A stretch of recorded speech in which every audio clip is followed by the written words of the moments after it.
So hello everybody, welcome back to Lume Biology, Human Health and Disease chapter 8th 12th class NCERT। और आज हम लोग discuss करेंगे ascariasis.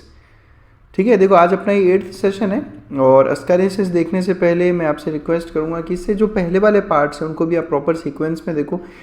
आप देखो बेसिकली टाइफाइड वाला वीडियो देखो अच्छे से, इसके अलावा आप अमीबाइसिस वाला वीडियो देखो अच्छे से, क्योंकि वहाँ पे हमने काफ़ी बेसिक्स सीखे हैं। तो वो बेसिक्स आपको यहाँ पर ज़रूर काम आएंगे, तो वो आप ज़रूर इसको देखें ताकि मैं इस वीडियो को थोड़ा शॉर्ट में कंप्लीट कर सकूँ।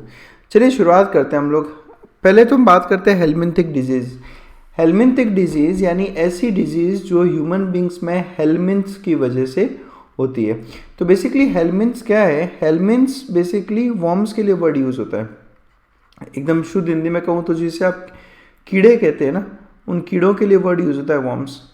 अब ये माइक्रोस्कोपिक नहीं होते। अब देखो जैसे ये आपका ये जो पिक्चर दिख रहा है आपको, ये इंटेस्टाइन है बेसिकली। ये इंटेस्टाइन है और ये इंटेस्टाइन का ल्यूमन वाला एरिया है। यहाँ पे देखो आपको ये यहाँ पे राउंड वॉर्म्स दिख रहे होंगे ये सारे। ये एस्कारिस है जो कि एक तरह का राउंड वॉर्म है। अब हेलमिंथ आप लोगों ने एनिमल किंगडम में पढ़ा था कि हेलमिंथ में बेसिकली हम लोग दो ग्रुप्स इंक्लूड करते हैं, जिसमें एक तो होता है प्लेटी हेलमिंथ्स, और प्लेटी हेलमिंथ्स में बेसिकली आते हैं फ्लैट वर्म्स। प्लेटी हेलमिंथ्स में आते हैं फ्लैट वर्म्स। कुछ फ्लैट वर्म्स ऐसे हैं जो ह्यूमन बींग्स में डिजीज़ कॉज करते हैं, और सिमिलरली जो दूसरा फाइलम है उसमें वो है निमेट हेलमिंथिस। निमेट हेलमिंथिस या फिर इसका एक और नाम रहता है एस्क हेलमिंथिस।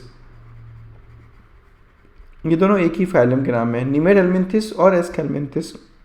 और इनमें बेसिकली कौन से वर्म्स आते हैं? राउंड वर्म्स आते हैं निमेट हेलमिंथिस में। ये भी ह्यूमन बींग्स में डिजीज़ कॉज करते हैं। लेकिन प्रॉपर एनसीईआरटी की अगर मैं बात करूँ तो एनसीईआरटी में केवल दो ही डिजीज़ है जो हमें यहाँ पर स्टडी करनी है, जिसमें से पहली है एस्कारियासिस और सेकंड है फिलारियासिस, जिसे ही एलिफेंटियासिस कहा जाता है। तो फिलारियासिस ही एलिफेंटियासिस है। एस्कारियासिस इसको ऐसा नाम इसलिए दिया गया क्योंकि इसका कॉजेटिव ऑर्गेनिज्म जो है वो एस्कारिस नाम का एक राउंड वर्म है। बेसिकली आप इसको कहते हो कॉमन राउंड वर्म है ये। एस्कारिसिस कॉमन राउंड वर्म, ये जीनस का नाम है एस्कारिस। तो इससे होने वाली डिजीज़ एस्कारियासिस। ये जो पिक्चर है ये एस्कारियासिस का पिक्चर है, ये आपका कॉमन राउंड वर्म। और फिलारियासिस डिजीज़ बेसिकली ऐसा नाम रखा गया इसका बिकॉज ये जिस वर्म की वजह से होती है उसका नाम है फिलारिया वर्म।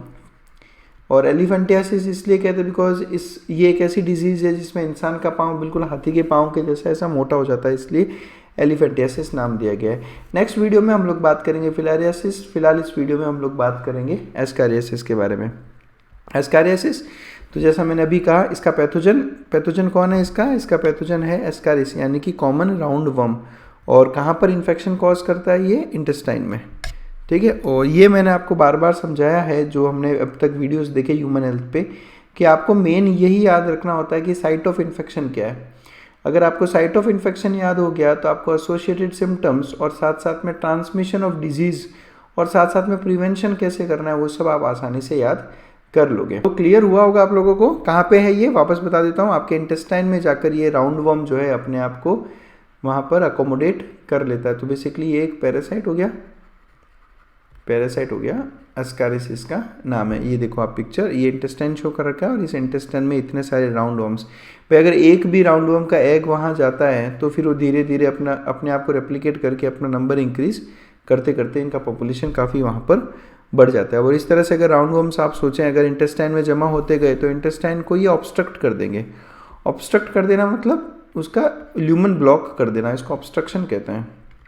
ऑब्स्ट्रक्ट कर देना, बाधा प्रोड्यूस करना। मतलब जैसे ये ल्यूमन है, अब इस ल्यूमन में यहाँ पे इतने सारे एस्कारिस हो गए तो ऑब्स्ट्रक्शन हो गया इंटेस्टाइन का।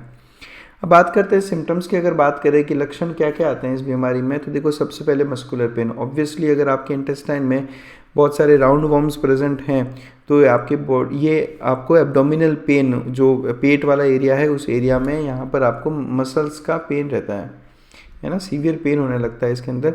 उसके अलावा बॉडी ऑब्वियसली फीवर प्रोड्यूस करेगी तो बुखार आ ही जाता है पेशेंट को। इंटेस्टाइनल पैसेज जो है, इंटेस्टाइन का जो रास्ता है, जो ल्यूमन है वो ब्लॉक होता है, जो ऑब्स्ट्रक्शन होता है उसमें, है ना, ब्लॉकेज कर दिया। और बिकॉज ये यहाँ पर रहते हुए टिश्यू डैमेज करते हैं तो आपके इंटेस्टाइन में ब्लीडिंग शुरू हो सकती है। इंटरनल ब्लीडिंग क्यों नाम दिया हमने? क्योंकि बॉडी के अंदर की तरफ ब्लीड कर रहा है। जैसा भी ये पिक्चर में देखो यहाँ पे ये ब्लीड कर रहा है, क्योंकि यहाँ पे टिश्यू डैमेज हुआ है। कई केसेस में ऐसा होता है कि जो टिश्यू जो डैमेज होता है वो ब्लीडिंग इतना कम होता है कि आपको एक्सटर्नली किसी तरीके से आइडिया नहीं लग पाता। कई बार जब ब्लीडिंग ज़्यादा होता है तब जब आपको वॉमिटिंग होती है तो वॉमिट में आपको ये ब्लड दिखेगा, और नहीं तो जो आप स्टूल पास करते हो उस स्टूल में भी आपको ये ब्लड दिख सकता है अगर ब्लीडिंग ज़्यादा हो तो। कई केस में अगर ब्लीडिंग ज़्यादा नहीं हो तो आपको बाहर समझ में ही नहीं आता कि अंदर की तरफ ब्लीडिंग हो रही है, और अगर लंबे टाइम तक इस तरह की हल्की हल्की ब्लीडिंग होती रहे तो अल्टीमेटली आपको एनीमिया हो सकता है। एनीमिया बेसिकली क्या मतलब हो गया, हीमोग्लोबिन की डेफिशिएंसी, हीमोग्लोबिन की डेफिशिएंसी या फिर आरबीसी की डेफिशिएंसी आप इसको कह सकते हो। ऑब्वियसली अगर ब्लीडिंग का सोर्स बहुत छोटा है लेकिन लंबे टाइम से है तो एनीमिया ज़रूर होगा। तो अगर कभी किसी पेशेंट का ऐसा रहता है कि एनीमिया डेवलप हो रहा है और कोई प्रॉपर कॉज नहीं मिल पा रहा और इस तरह के सिम्टम्स हैं पेशेंट को, तो आप मान के चलें कि पेशेंट को एस्कैरियासिस हो सकता है। ठीक है, तो ये आपके पास जब पेशेंट आता है तो आप पेशेंट को इसलिए अच्छे से थॉरोली स्टडी करते हो, है ना, पूरा आप उसका पूरा जितना हो सकता है आप उसके बारे में जानने की कोशिश करते हैं ताकि आप एक डेफिनेट डायग्नोसिस तक पहुंच पाए। नेक्स्ट बात करते हैं ट्रांसमिशन की। तो देखो ट्रांसमिशन हमेशा आपको कैसे याद होगा, ये याद करने के लिए आपको ये याद करना होगा कि इन्फेक्शन किस साइट पे हो रहा है। जैसे हमने आपको बताया था कि अगर लंग्स का और रेस्पिरेटरी ट्रैक्ट का इन्फेक्शन है तो ट्रांसमिशन होगा वाया एरोसोल्स, ठीक है, जो हम ऑलरेडी डिस्कस कर चुके हैं, जैसे निमोनिया के केस में या कॉमन कोल्ड के केस में देखा था हमने।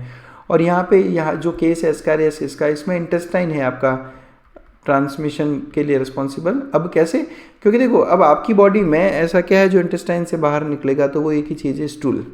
ठीक है, ये फिसिस या जो स्टूल कहते हो आप जिसे। अब अगर समझो कोई पेशेंट है एस्कैरियासिस का, ठीक है, ये पेशेंट एस्कैरियासिस का, अब इस पेशेंट के इंटेस्टाइन में एस्कैरिस प्रेजेंट है। एस्कैरिस जो है एग्स ले करेगा और ये एग्स स्टूल के साथ बाहर आएंगे। अगर ओपनली डिफिकेशन होता है, जैसे हम लोग पढ़ते हैं कि खुले में शौच होता है वगैरह, तो इस फिसिस के ऊपर आकर फ्लाइज बैठेंगी, फ्लाइज की बॉडी पर आकर ये एग्स चिपक जाएंगे। अब ये फ्लाइज जिस किसी भी फूड सोर्स या वाटर सोर्स पे जाएगी ये उसको कॉन्टेमिनेट कर देगी। फिर ये वाटर और ये फूड अगर कोई और दूसरा कंज्यूम करेगा तो उसको ये डिजीज़ स्प्रेड हो जाएगी। तो इस तरह से हमने और कौन सी डिजीज़ में पढ़ा था, हमने ये सेम चीज़ पढ़ी थी टाइफाइड में भी, और हमने ये सेम चीज़ पढ़ी थी एमीबाइसिस में भी, और आज हम ये सेम ट्रांसमिशन पढ़ रहे हैं एस्कैरियासिस में। क्यों सेम है इन सब का ट्रांसमिशन, क्योंकि इन सब का जो पैथोजन है, जो पैरासाइट है, वो आपके इंटेस्टाइन में सर्वाइव करता है। तो आपके इंटेस्टाइन से जो स्टूल पास होगा उस स्टूल के साथ में ये एक्ट करता है और ट्रांसमिशन में। क्लियर? तो इस तरह से आप ट्रांसमिशन किसी भी डिजीज़ का याद करोगे, और अगर आपको ट्रांसमिशन वाला सिस्टम पूरा अच्छे से पता है तो आप उसका प्रिवेंशन भी बहुत अच्छे से समझ सकते हो। ठीक है, तो इसका जो प्रिवेंशन है उसकी भी हमने बात की थी, अगर आपको याद हो तो हमने टाइफाइड में डिटेल में देखा था कि इस तरह की जो डिजीज़ होती है जो इन्फेक्टेड स्टूल से जो है स्प्रेड होती है उसको कैसे कंट्रोल करना है, वो हम लोग टाइफाइड में ऑलरेडी सीख चुके हैं। एनसीईआरटी लैंग्वेज की बात करें तो एनसीईआरटी लिखती है कि the eggs of parasite are excreted along with feces of infected persons which contaminate the soil, water and plants। जो पैरासाइट के जो एग्स हैं वो निकलते हैं फीसिस के साथ में, जिसकी वजह से सॉइल, वाटर और प्लांट्स जो है कॉन्टेमिनेट हो जाते हैं। फिर एक हेल्दी पर्सन इस तरह के इन्फेक्शन को एक्वायर कर सकता है अगर वो कॉन्टेमिनेटेड वाटर, वेजिटेबल्स और फ्रूट्स का कंजम्पशन करेगा। आप वो वाटर कंज्यूम करो या वेजिटेबल्स या फ्रूट्स कंज्यूम करोगे तो आप ये एक हेल्दी पर्सन इस डिजीज़ को एक्वायर कर सकता है। इसलिए आपको कहा जाता है कि वेजिटेबल्स, फ्रूट्स ये जो है हमेशा इनको हमेशा वॉश करके खाना चाहिए, और वाटर वगैरह भी आपको क्लीन सोर्स से वाटर यूज़ करना चाहिए। और आपके घरों में जो पानी आता है तो आप उन वाटर को फिल्टर करने के लिए अपने घरों में जो वाटर फिल्टर्स लगे होते हैं उनको यूज़ करना चाहिए। तो ये ट्रांसमिशन रहता है। प्रिवेंशन की बात करें तो इसके बारे में हमने टाइफाइड के लेक्चर में इस तरह की डिजीज़ को कैसे प्रिवेंट करना है बहुत अच्छे से डिटेल में वहाँ स्टडी किया है, तो आप टाइफाइड वाला लेक्चर देख सकते हो। कहाँ मिलेगा ये लेक्चर आपको? ये जो वीडियो है इसके नीचे आपको एक ह्यूमन हेल्थ एंड डिजीज़ का एक लिंक मिलेगा, ठीक है, उस लिंक पे क्लिक करना। उस लिंक में जितने भी वीडियोज़ है उसमें एक वीडियो का टाइटल होगा टाइफाइड। आप वो देख सकते हो, उससे आपको समझ में आ जाएगा सब कुछ। तो बस that's it, thanks a lot for watching us. अगर आपको लगता है कि चैनल की वीडियोस आप लोगों के लिए बहुत हेल्पफुल है तो हर वीडियो के नीचे ज्वाइन बटन है, उस पर क्लिक करें, मेंबर बने हमारे चैनल के, ताकि जितने भी मेंबर ओनली वीडियोस, काफ़ी वीडियोस आपको ऐसे मिलेंगे जिस पे जो आप एक्सेस नहीं कर पाएंगे, उस पर केवल मेंबर ओनली लिखा होगा, तो मेंबर ओनली वीडियोस देखने के लिए आप ज्वाइन करें। और अगर आपको फिर भी किसी तरह के डाउट हो तो मुझे व्हाट्सएप कर सकते हो, मेल कर सकते हो, या फिर मुझे इंस्टाग्राम हैंडल पर मैसेज कर सकते हो। तो बस that's it, thanks a lot for watching us.